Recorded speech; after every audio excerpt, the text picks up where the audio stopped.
2019, the Chinese authorities notified the world that a virus was spreading through their communities. In the following months, it spread to other countries, with cases doubling within days. This virus is the severe acute respiratory syndrome-related coronavirus 2 that causes the disease called COVID-19 and that everyone simply calls coronavirus. What actually happens when it infects a human, and what should we all do?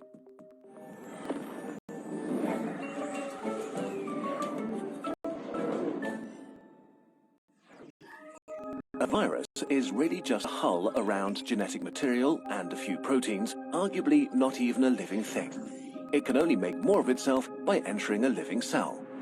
Corona may spread via surfaces, but it's still uncertain how long it can survive on them. Its main way of spreading seems to be droplet infection, when people cough, or if you touch someone who's ill and then your face, say rubbing your eyes or nose. The virus starts its journey here and then hitches a ride as a stowaway deeper into the body. Its destinations are the intestines, the spleen, or the lungs, where it can have the most dramatic effect. Even just a few coronaviruses can cause quite a dramatic situation. The lungs are lined with billions of epithelial cells. These are the border cells of your body, lining your organs and mucosa, waiting to be infected. Corona connects to a specific receptor on its victim's membranes to inject its genetic material. The cell, ignorant of what's happening, executes the new instructions, which are pretty simple: copy and reassemble. It fills up with more and more copies of the original virus until it reaches a critical point and receives one final order: self-destruct. The cell sort of melts away, releasing new corona particles, ready to attack more cells. The number of infected cells grows exponentially. After about 10 days, millions of body cells are infected and billions of viruses swarm the lungs.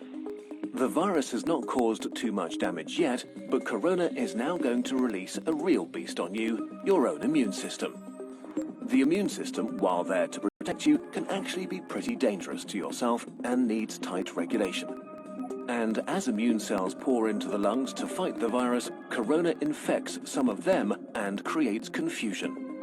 Cells have neither ears nor eyes. They communicate mostly via tiny information proteins called cytokines. Nearly every important immune reaction is controlled by them. Corona causes infected immune cells to overreact and yell bloody murder. In a sense, it puts the immune system into a fighting frenzy and sends way more soldiers than it should, wasting its resources and causing damage. Two kinds of cells in particular wreak havoc. First, neutrophils, which are great at killing stuff, including ourselves. As they arrive in their thousands, they start pumping out enzymes that destroy as many friends as enemies. The other important type of cells that go into a frenzy are killer T cells, which usually order infected cells to commit controlled suicide. Confused as they are, they start ordering healthy cells to kill themselves too. The more and more immune cells arrive, the more damage they do, and the more healthy lung tissue they kill. This might get so bad that it can cause permanent, irreversible damage that leads to lifelong disabilities. In most cases, the immune system slowly regains control. It kills the infected cells, intercepts the viruses trying to infect new ones, and cleans up the battlefield. Recovery begins. The majority of people infected by corona will get through it with relatively mild symptoms. But many cases become severe or even critical. We don't know the percentage because not all cases have been identified, but it's safe to say that there is a lot more than with the flu. In more severe cases, millions of epithelial cells have died, and with them, the lung's protective lining is gone. That means that the alveoli, tiny air sacs via which breathing occurs, can be infected by bacteria that aren't usually a big problem. Patients get pneumonia, respiration becomes hard or even fails, and patients need ventilators to survive. The immune system has fought at full capacity for weeks and made millions of antiviral weapons. And as thousands of bacteria rapidly multiply, it is overwhelmed. They enter the blood and overrun the body. If this happens, death is very likely. The coronavirus is often compared to the flu, but actually, it's much more dangerous. While the exact death rate is hard to pin down during an ongoing pandemic, we know for sure that it's much more contagious and spreads faster than the flu. There are two futures for a pandemic like corona: fast and slow. Which future we will see depends on how we all react to it in the early days of the outbreak. A fast pandemic will be horrible and cost many lives. A slow pandemic will not be remembered by the history books. The worst-case scenario for a fast pandemic begins with a very rapid rate of infection because there are no countermeasures in place to slow it down. Why is this so bad? In a fast pandemic, many people get sick at the same time. If the numbers get too large, healthcare systems become unable to handle it. There aren't enough resources like medical staff or equipment like ventilators left to help everybody. People will die untreated. And as more healthcare workers get sick themselves, the capacity of healthcare systems falls even further. If this becomes the case, then horrible decisions will have to be made about who gets to live and who doesn't. The number of deaths rises significantly in such a scenario. To avoid this, the world, that means all of us, needs to do what it can to turn this into a slow pandemic.